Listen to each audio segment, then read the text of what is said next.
Oi, eu tô aqui no Guarapiranga e aqui eu vou contar um pouquinho sobre um animal muito curioso, mas que poucos realmente conhecem.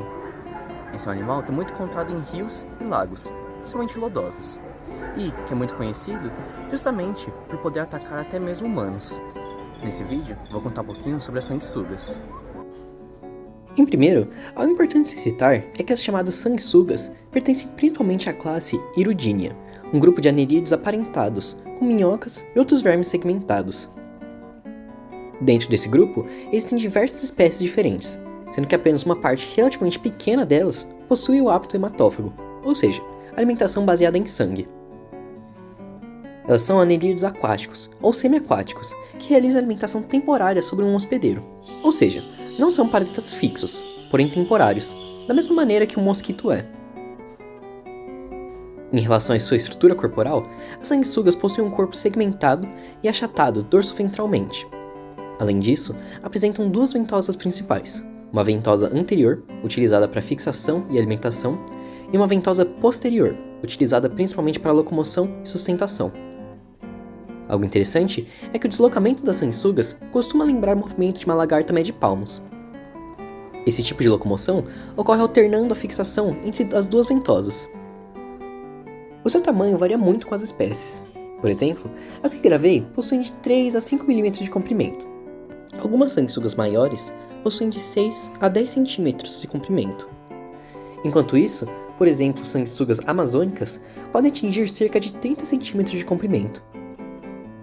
Em relação ao mecanismo de alimentação, as sanguessugas hematófagas possuem adaptações bastante especializadas e interessantes. Elas detectam a presença de hospedeiros principalmente por vibração, temperatura corporal e substâncias químicas liberadas pela pele. Quando encontram um hospedeiro, elas usam de estruturas bucais serrilhadas e especializadas, capazes de perfurar a pele do hospedeiro. Essas mandíbulas produzem cortes superficiais característicos da pele. Após a perfuração, ocorre a liberação de uma substância anticoagulante presente na sua saliva, a chamada hirudina. Essa molécula impede a coagulação do sangue durante a alimentação. Isso permite que o fluxo sanguíneo permaneça contínuo enquanto a sanguessuga se alimenta. Além disso, a saliva dessas sanguessugas podem conter substâncias anestésicas. Isso faz com que muitas vezes a fixação ocorra sem que o hospedeiro perceba imediatamente. Algo interessante é que uma única sanguessuga pode ingerir uma quantidade de sangue várias vezes maior do que seu próprio peso corporal. Após a alimentação, elas podem permanecer longos períodos sem a necessidade de refeição.